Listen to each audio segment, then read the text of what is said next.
Hi guys, welcome back to Gardening with Creations by DX & Co. Today we're actually going to be talking about 3 different ways to try to propagate mint plants. So I've got 3 different varieties today. I've got a chocolate mint, a strawberry mint, and a peppermint. So we're going to be taking clippings from all 3 of them, and we're going to try out 3 different methods of how to propagate that mint. So bear with me, let's get started.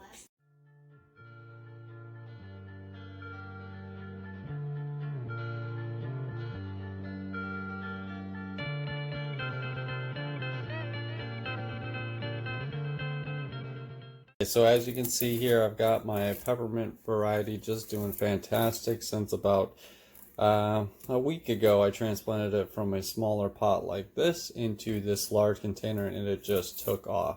So remember, mint doesn't like to be contained and it will spread like wildfire. So if you put it in the ground, it will spread. Anywhere the root touches it, or anywhere the stem touches, it can grow a vine. So be careful with that if you're going to put it in the ground. We have about 4 locations we want to grow mint, most of which will be in pots. And then this is the strawberry mint variety, which you can see we just bought over the weekend. The roots are coming out of the ground. Mint loves a wet soil, and this is already starting to dry out, and I just watered it last night. This pot is just a little bit too small for it. When mint's starting to grow up tall like this and not grow out like this, means it's probably in the wrong size pot. So we're going to get that repotted today. But mint's very forgiving, so we're actually going to clip off all 3 of these before we repot it, and we're going to use them to try rooting. And then this is the chocolate mint variety. You can see basically same kind of issue. We got some roots coming out the bottom, so we need to get this one in a new pot, as well as we're going to take some of these clippings. So let me prepare the situation in which these clippings are going to go in. I'll show you that, and then we'll test them out. Okay guys, so we've got ourselves set up and ready to go. I've got a bottle full of water, which I'll be putting cuttings in to start forming roots. I've got the self-wicking containers set up with already pre-moistened potting soil mix in there, and I'm going to try out this method. This particular method, I did a video on how to create these. I'll link it in the description at the end here. And then I've also got a 4-plug container where I'm going to be putting 3 clippings in, and this is already pre-moistened as well.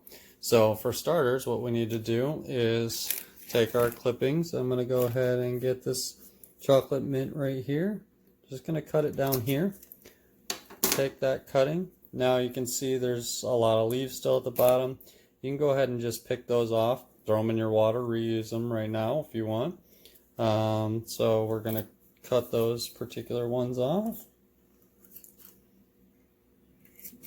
And all we're going to do here is, for the first method, just drop it in there. I'm leaving the leaves on because I want it to hang on, but you want to make sure that there's enough of the root in the water there.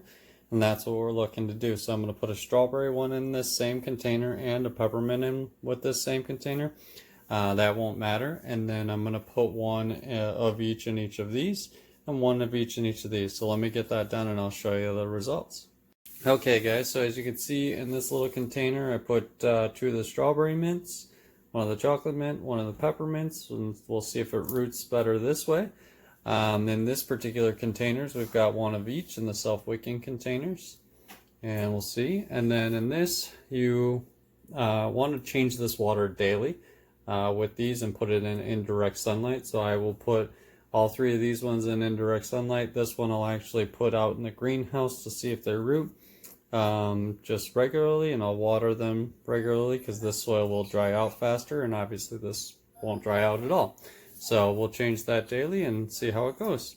And I'll report in and keep you guys updated. So thanks a lot for watching. Guys, today's the 4th day, and I wanted to give you guys an update on how quickly mint can root from a cutting. So you can see that it roots actually from the node itself.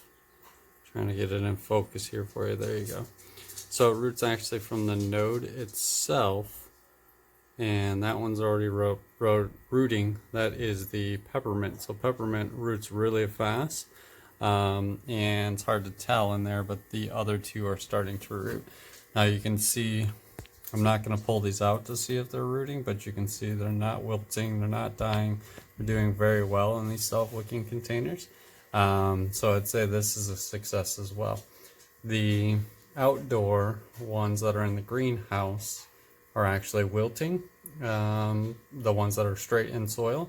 So they haven't died or anything, but they're actually wilting. They're not doing quite as successful as this method. So I would say this peppermint, I'd let it get a couple longer roots on it before planting it in some soil, but that would be it. So just wanted to show you guys an update. We'll wait a couple more days and see how it goes. Alright guys, so I wanted to show you kind of the wrap up of the mint video here.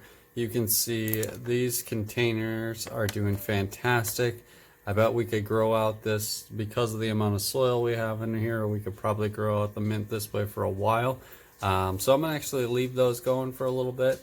I might even take these particular systems, because they're self-watering, and put them in the boys' treehouse to help deter some bugs, things like that.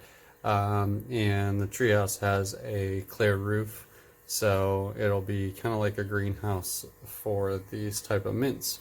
Right now I have the actual peppermint we took the cuttings off of. Sorry, this one's the peppermint.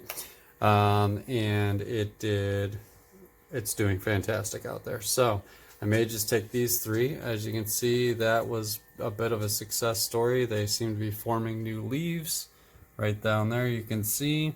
So that's great news. There's no wilting. This one here looks like it's forming new leaves. I'm not going to pull them up to check the roots, even though I bet I could. The strawberry mint is doing fantastic as well. A little bit of curling to the leaves, but I think it was already doing that. I think that's just its natural. But here's the most common method here. Look at this particular root structure here. This one is the peppermint, and it just does phenomenal like this. So this one's ready to go in the ground, and these roots are gonna take right away. And then let's take a look at some of the other ones here. We've got, look at the root system forming right there on this chocolate mint. Smells delicious. And success with our strawberry mint as well. We got some roots forming. I'm going to leave the strawberry mint in there and not plant it yet, so it can continue to form some roots. But these two I'm going to get planted in the ground. And so let me show you the third method that we tried, and we can judge which one we think is the most successful. Alright, so here's the third method we tried. It's out in the greenhouse. It's been getting watered daily. You can see it's nice and moist, but you can see just overall how wilty this is. And if you guys think it's the heat, it's the greenhouse, that may be possible. But look, here are the actual where we took the cuttings from. They're sitting right here in the greenhouse, and they're doing just fine in this weather. So yes, they're already rooted, so you know, maybe this method could work with but I keep the windows open, the door open. It gets good airflow in here, and it looks like the strawberry mint could be doing okay, and even the chocolate mint. It really just the peppermint didn't like this style. So let's pull the peppermint out, see if it was even forming some roots, and maybe it's just the leaves. But yeah, maybe a little bit there, guys, but real stringy. So really, I would not say that this was our best method. I'm not giving up on any of these right now. I'm going to keep watering them and keep going. But I want to, if you're looking for success, a quick success turnaround, I would say the other two methods were, you know, the self-wicking watering system. If you just want to get started and kind of leave it for a while, or have a plant that you can pick off of in your kitchen, that's kind of a plant and forget. So that's a great one. Or the if you're planning on putting it in a nice pot like this size, or something like that, rooting it in the water and then transplanting in some good potting soil mix that you pre-moisten would be a fantastic idea as well. And so those would be the methods that I would try over this one. So I know there's a lot out there of rooting it this way. There's absolutely no reason you can't do it this way. As you can tell, they're still thriving, at least this kind. Maybe the variety is a little bit different. So that's just kind of, but if you're looking for quick turnaround, I would definitely try either, soaking it in some water, and just a simple reused plastic water bottle worked for me, or the self-wicking system. Either one works, as you can see. And with the self-wicking system, you can just cut open that water bottle, transplant all that soil right into a new pot if you wanted to. So it's a great system of how to do that. So there you have it, guys. I appreciate you guys watching, staying along, and those 3 different types of rooting the mint plants there. 3 different mint plants, 3 different methods. You be the judge. Comment down below which one you think you would use the most. Which one do you think works the best for you? Maybe things you've tried in the past. But I appreciate it, guys. I hope you guys did like this video, and you guys share it out with some friends who might also be looking to propagate some mint. I have some catnip in here that's a part of the mint family. I'm going to go ahead and propagate the same way, because I do plan to get that spread over the back garden rocks. Look for a video on that to come soon. And as always, guys, I hope you guys are staying safe and enjoying your gardens. Make sure you guys subscribe so you don't miss that additional content to come.